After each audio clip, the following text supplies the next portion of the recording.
Welcome to Girl Up UAE's podcast episode 3. Today we're going to be talking about and addressing pseudo-feminism as well as a specific TikTok on the perspective of relationships with the male perspective and the female perspective.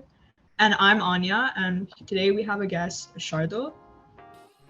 Good evening, folks. I'm Shradul, and I'm in 12th grade.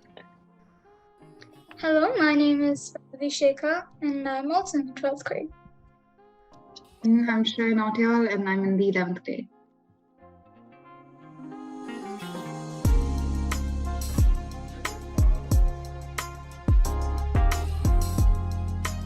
So today, first of all, what we're going to start with is what exactly is pseudo-feminism? Pseudo-feminism, as a lot of people know it, is the one aspect of feminism wherein women focus less on equality and more so on the superiority over women within society. This aspect of feminism is much more aggressive with regards to their activism and is often grouped with radical feminism by a lot of people online. So today the TikTok that we have chosen is a creator known as Saini, who is attempting to give light on some sides of pseudo-feminism that might end up being toxic within relationships. Shradul, what is your opinion on this? Like you just said, I do agree that pseudo-feminism is very loud. So loud that, in fact, most people associate pseudo-feminism with feminism as a whole, including me at several stages in my life. I mean, I do sometimes think that feminism has transmogrified a lot into what people call pseudo-feminism, but I do feel that there are exceptions, of course. And I think the TikTok is very interesting because it kind of sums up what's wrong with what people associate to be feminism. And I think we should just go ahead with playing the TikTok now. When it comes to dating and relationships, who's typically seen as the prize, the man or the woman? Why are you the prize? So if the woman is the prize, why even bother going out with a man in the first place? I don't know. Exactly, bro. That's how we should all be. We should both be the prize. Be the prize. So then why aren't they both the prize in a heterosexual relationship? Because men are trash. I'm about to say men are down here and women are up. See what I'm saying? Okay, so are women equal to men or are women superior to men? Superior. You see? Does anyone doubt what I'm talking about? So then why do women go around saying they want equality when they actually want superiority? Because they like power tripping. You get the point? So I feel like this TikTok was not much of a commentary on pseudo-feminism, more so on the unrealistic relationship standards that we have gotten accustomed to in our day-to-day.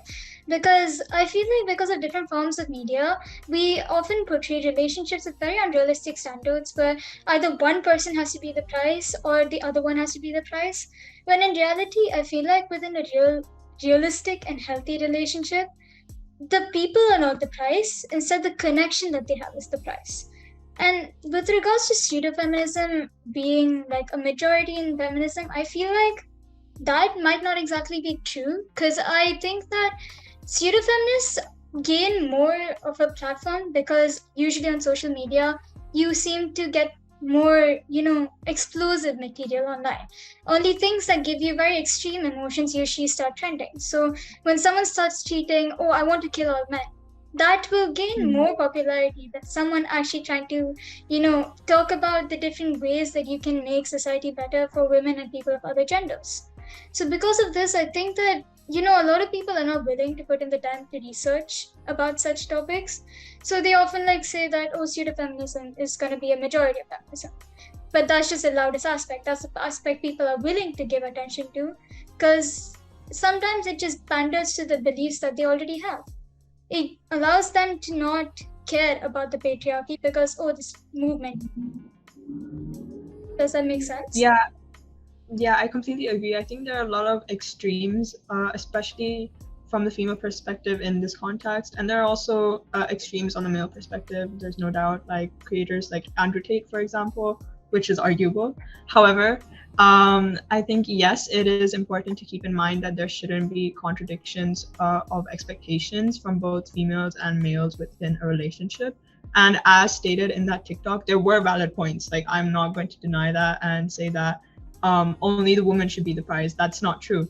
Like Vaibhavi said, that both of them in a healthy relationship, both partners should be given equal importance and nobody should be seen as superior to another. Because if that's how it is, that is not a healthy relationship, and that's not what a healthy relationship should look like.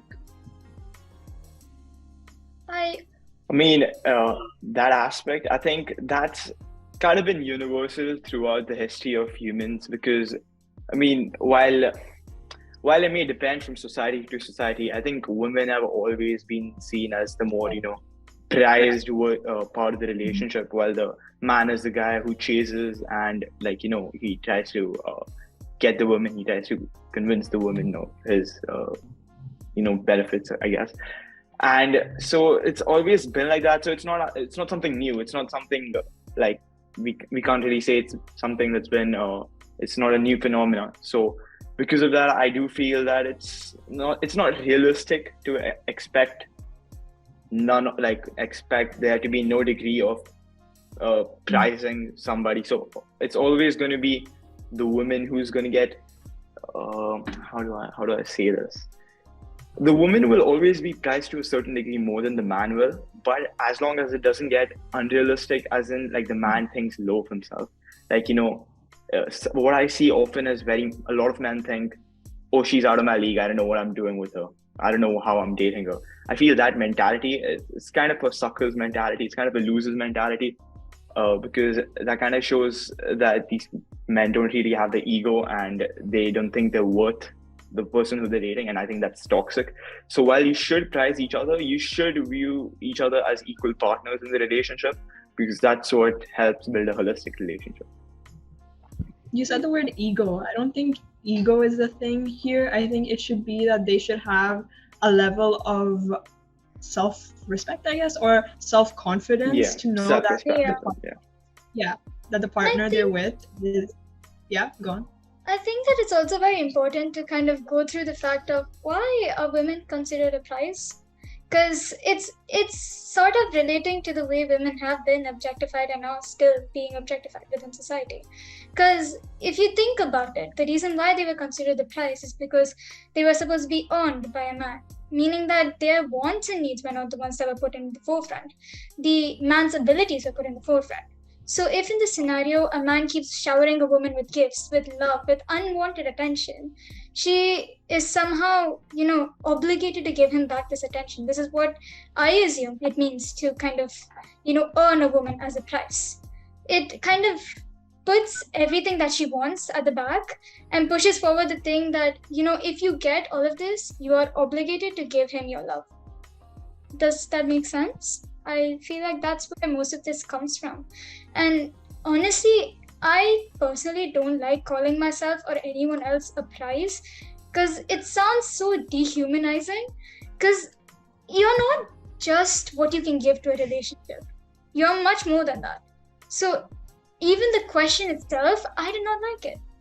Because why do I have to, identify as a prize in order to go for a relationship with a good self-esteem? It's like, that's what I'm thinking, because it doesn't make sense as to why that is a question to begin with. I feel like that's where we should start, instead of saying women have power, men don't. Why do we think either one has to be a prize anyways? I mean, I don't think it's completely black and white where a woman's totally going to be objectified and her wants and needs won't be considered to any degree, because I think in most cases in the world, the ultimate holding power for the relationship does come down to a woman, unless other than in, few societies like Afghanistan, that's completely different. But like in the West, or like even in the UAE, you'll see that the woman has most of the power deciding whether she wants to get into a relationship. Okay. So I do feel the fact that thinking of her as a prize, it's not really a good idea. It's quite a toxic idea, taken too far.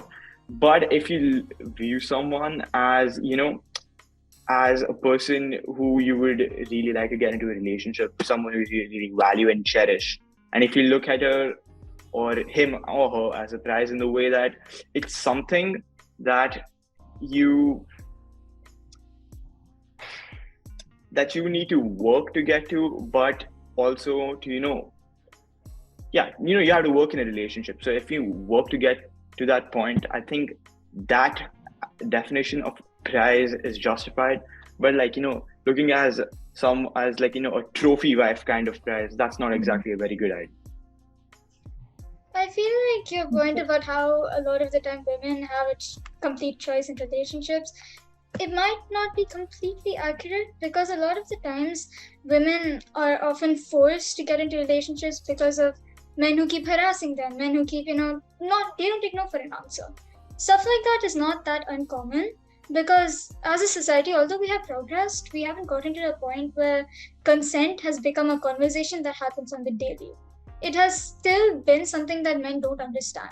So oftentimes women don't have power within these relationships because men are just put on a pedestal above them, because we still exist within a patriarchy.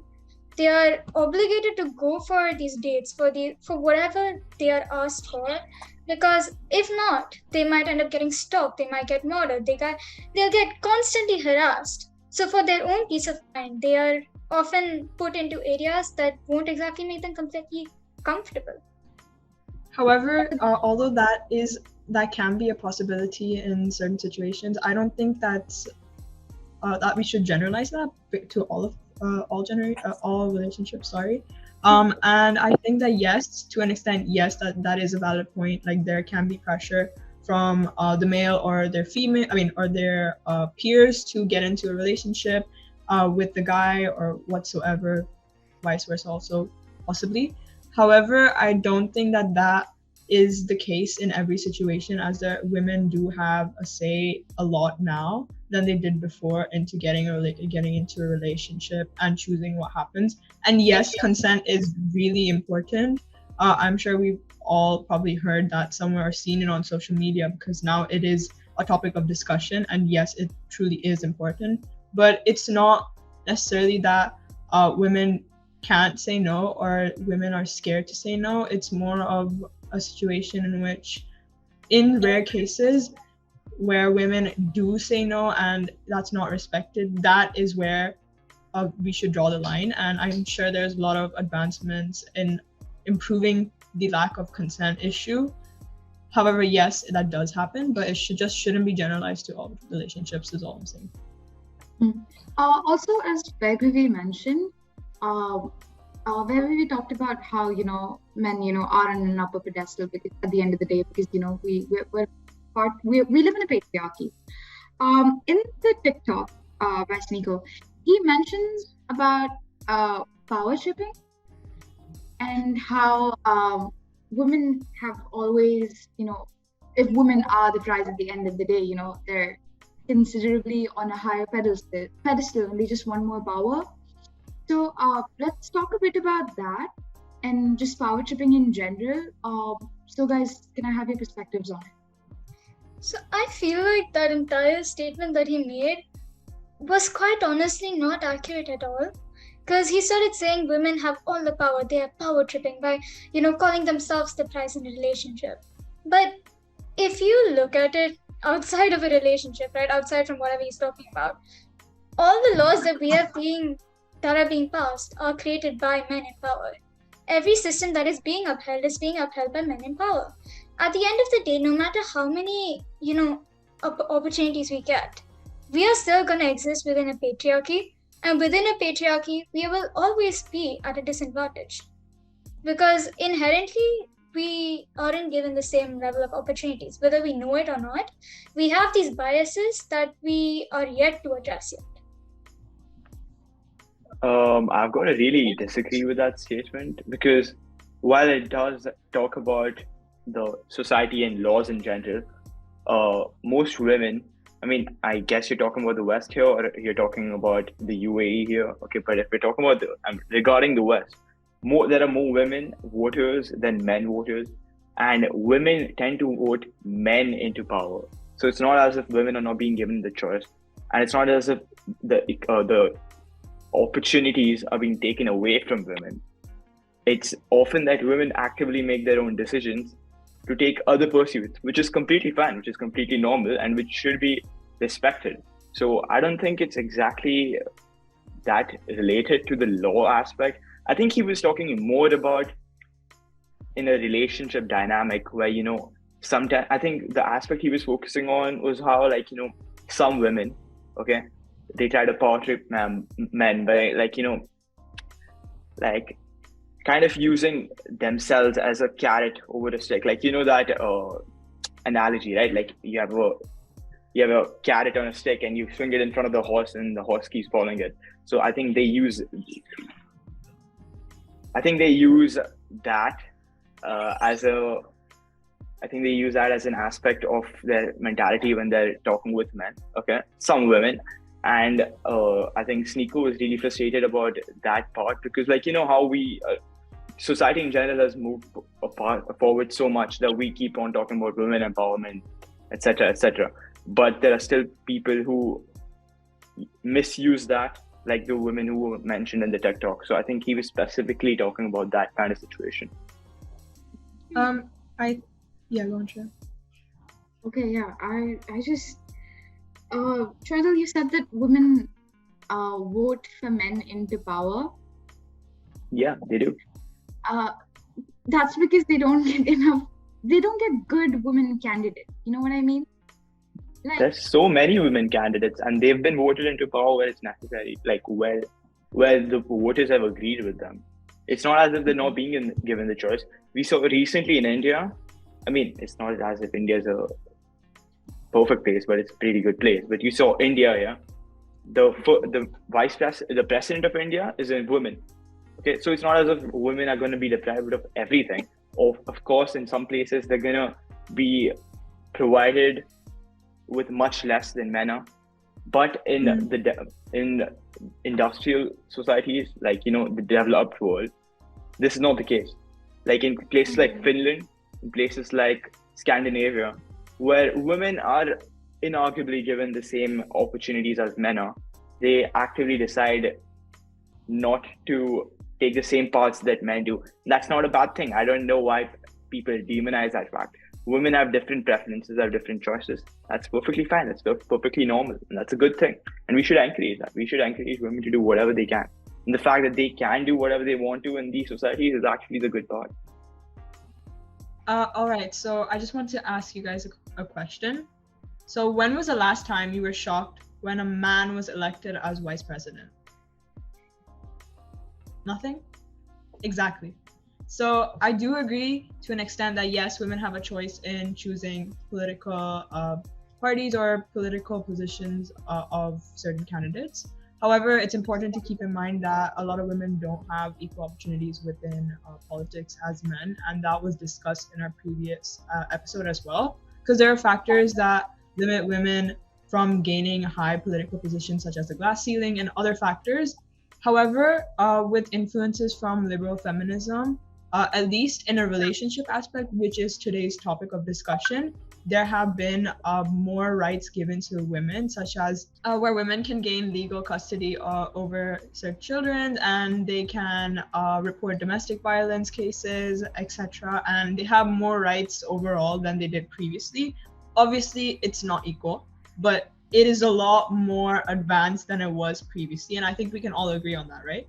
Yeah. I mean, on that aspect though, it kind of backfires on women a lot because a lot of men who are arguably more deserving of being able to rear their children are robbed of the opportunity to do that because of, how society views custody laws. Okay. So like often what happens is the woman might be a total a drunkard or an alcoholic or not a good parent, while the man might be trying his hardest. But because of custody laws, the mom will be given priorities, as we can see using the stats, where women are overwhelmingly given custody of children. But I mean, in other cases, I guess your point does make sense. I feel like a lot of it is because of patriarchal gender roles, because usually women or feminine presenting people are often thought to be more nurturing and more caring, as a lot of the time men are supposed to have the more stoic roles, within a patriarchy they're expected to be leaders. So because of that, there is this unknown bias that because she's a woman she will be a better mother, which in my opinion is not good, and which is very, very counterproductive. It doesn't help anybody in the situation. And it actually puts the child in more danger. Okay, I but mean, I also it's not really specific to patriarchies, or even if it is, the entire world is technically a patriarchy in that case, because, like, women are gender, and women are biologically more nurturing. I mean, it's not as if they're only intended to do that, but they are naturally more nurturing. So I guess that's why. But then I think that's backfired because now society's made it in such a way that only women can be nurturing while men don't have any say, which is kind of stupid because I think both the mother and the father are essential for proper growth of kids. I think Yeah, that it's not much biological, more so sociological, because as a society, we kind of decided to separate the roles in such a way. So as we were raising children, it just became ingrained in us like, oh, even if she's not good with emotions, if she's not good with communication, that person will still have to be able to rear a child, even if they don't have the abilities to. The same way, men who are more, emotional or who are more sensitive are often forced to conform into these types of standards because of the way we design these gender roles. I don't think it's biological because a lot of the times we gain these characteristics as we grow because that's what we are expected to be once we're adults. So I feel like but if also the custody point where Shradul said that the woman could be a drunkard, she could be this, she could be that, and she'd still gain custody. I think it's important to keep in mind that there are legal controls in place so that the correct parent or the person that can actually take care of the child gets custody. And yes, I agree that in most cases it is the woman who gains custody, but we need to keep in mind also that there are certain procedures in place and it's not just directly that the children are given to the woman. To the mother, yeah, like there's a lot of process that goes into it, and alcoholics don't get their children's custody easily. They don't get their children's custody in like 99% of the cases. They're going to give the child to the most stable. But it will be much harder for the man to prove that. I mean, compared to how much easier it's for a woman, okay, it would be much easier for the man to prove that the mother is not a good rearer of the children. She's not someone who takes care of the children as effectively as a woman could show that or could allegate that. So that's I think the main point here. So there were some valid points regarding custody, and we should also take the perspective of the fact that there are legal controls that go beyond just gender. So that was the legal aspect of relationships, and in particular relationships that are legally documented in forms of marriages per se. So let's talk about day-to-day normal relationships and the expectations people hold for their partner, such as in women. In most cases, women expect the man to be a certain height or taller than them per se. And for men, another contradiction is that they expect women to have a certain body type. So what are your thoughts on this? I think with regards to the video, we see once again how unrealistic the expectations have gotten because of the way, society has conditioned us. A lot of the media that we see usually is filtered and tailored to make it more palatable for the public. And we, as the viewers, have not been able to, grasp that. So a lot of the time, we often go according to these unrealistic standards, because of which within relationships itself, it's become very difficult to hold up to these standards.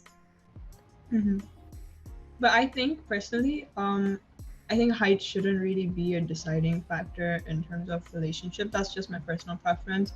I'm sure that a lot of other people may have like certain expectations, but height itself shouldn't be like a deciding factor of whether you get into a relationship or not. Like, come on, look at Tom Holland and Zendaya, So that's that. And in terms of body image and like the way that guys perceive women to have a certain body before they get into a relationship with them, I think that's also equally messed up, because there's certain things that you can shame people for, but this is just another extent. Like, you can have your personal preferences, but limiting yourself and putting people down based on these expectations are really wrong and can hurt one's self-esteem in ways you can't even imagine.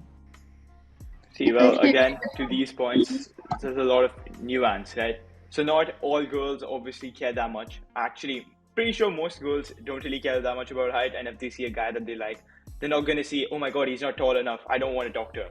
Okay, but I think mostly social media, as we mentioned, it picks out the specific negative part. It picks out the women who say that, oh, height really matters, or it picks out the men who say that, oh, she needs to have a certain body type. See, because the thing is, I'm pretty sure half the men would just be happy to be able to have some girl who talks with them. Okay, so it's not as if they're going to be very choosy. And then there's a small part of incels who act like women are devils and they have to be perfect, or that they're not good enough. Okay, despite the fact that incels tend to be in pretty bad shape half the time. So I think generally society isn't as bad as social media makes it out to be. And because social media makes it out to be so negative, it kind of feeds back this. It's like a positive feedback loop where everyone gets the same idea, and because of that, it kind of it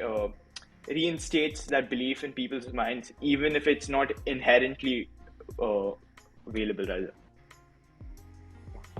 Yeah. I think coming back to the topic of relationships with regard to the TikTok, I remember the guy saying that, women always want power, they always want authority. Because of this, feminism is bad. So one of the biggest problems I have with that statement in itself is that he brings in feminism where it has no connection. In my perspective, them saying that they wanted to be a prize in a relationship wasn't exactly a commentary on misogyny, misandry, and feminism, like that entire aspect. I don't think it was with regards to that. I feel like it was more so a personal preference that these people had attained due to whatever they had gone on in their life, and he brought in feminism for whatever reason. I feel like getting feminism into conversations where it does not add anything of value, it does nothing. It's pretty redundant. And if he wants to talk about, unrealistic standards for men within relationships, he could have gone about in a much different way. He could have started off by saying, these things make men feel inferior. They make us feel like this. But instead, what he sought out to do was to go and attack women for having these expectations. Even though we know for a fact that not all of us think like that. That is one of the biggest things that kind of irked me about his video, because it felt like he was trying to kind of weaponize feminism to somehow, keep pushing forward whatever is already happening within society, because a lot of his brand is about men being men and being powerful and having authority. And that is not deconstructing the toxic masculinity that we have built. It is helping nobody if we do that. I totally agree with Vaibhavi. In the video when he talks about, how, women want power and women always, want to be better than, the men around them in their lives, it's just not accurate. Because then again, Shradul said, this is generalization, and not everyone thinks this way, and some of us would just be, grateful to have someone, by our side who, support us and treat us right. But what happens is bringing feminism into such a conversation where, you're talking about how the dynamics of the relationship should play out, which then is a personal preference, how, people want the dynamics of their relationship to work out, and bringing feminism, which is, a universal topic, and it's something that, as a society, we need to work towards. And, bringing them and putting them together. And then again, it's not that he's talking about feminism in general. He's talking about toxic feminism and labeling it as feminism. Exactly. It's not okay.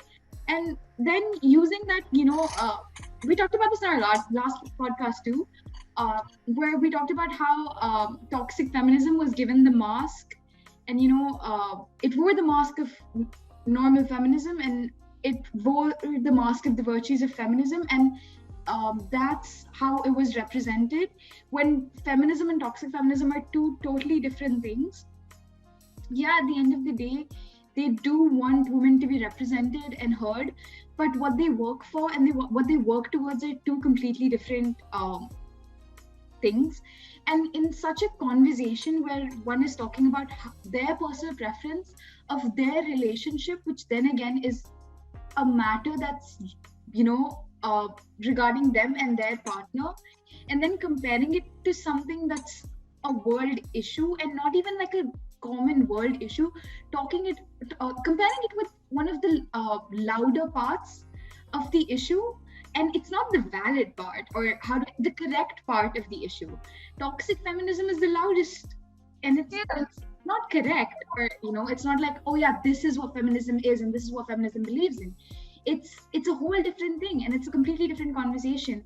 And then comparing someone's personal perspective and personal opinion with one of the loudest parts of an issue, I feel that it wasn't okay, and that's what made his video, it didn't make sense. I do understand where he, certain points that were made in that TikTok, when he talks about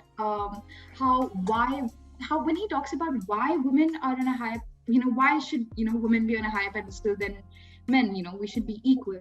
And I understood his frustration as well, because toxic feminism sets some really frustrating agendas and stereotypes for us to play into. According to toxic feminism, now what toxic feminism works towards is removing men from all factors of society. All factors of society. That's what it works towards. And what feminism works towards is for women and men to have an equal pedestal on these positions.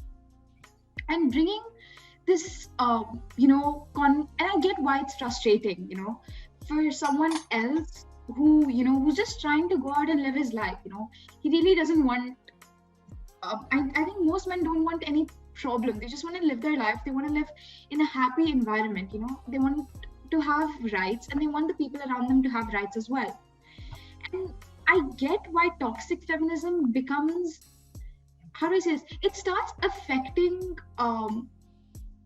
their functioning in the society in a negative way.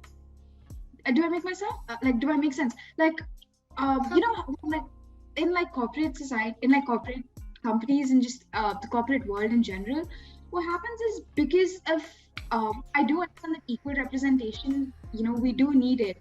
But what happens is that because of toxic feminism and how we want to practice, how toxic feminism works towards the eradication of men from, an equal pedestal, it kind of pushes them towards, how does this? Not in the corporate world, honestly, in just the world where we work, the working class. This is something that they have to struggle with. And instead of being about who deserves the position, it becomes more of a factor regarding gender. Okay. Wait, Shreya, I think... Wait, 1 second, yeah. Okay, so Shreya, I think the fact about toxic feminism wanting to remove men from places of power, I think no one takes them seriously, because they're not going to ever be able to do anything whatsoever. No matter what the toxic feminists say, they're virtually powerless, and they're basically the friend.